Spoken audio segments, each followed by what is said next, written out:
Jersey has issued a severe thunderstorm warning for northwestern Berks County in eastern Pennsylvania until 2 p.m.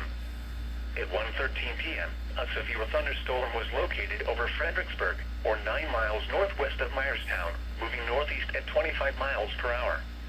Hazard, 60 miles per hour wind gusts and quarter-size hail. Source, radar indicated. Impact, minor damage to vehicles is possible. Wind damage to roofs, siding, trees, and power lines is possible. Locations impacted include Strausstown. This includes Interstate 78 in Pennsylvania near mile marker 8, in between mile markers 10 and 27. For your protection, move to an interior room on the lowest floor of a building. Repeating, a severe thunderstorm warning has been issued until 2 p.m. for the following county: Berks, Pennsylvania,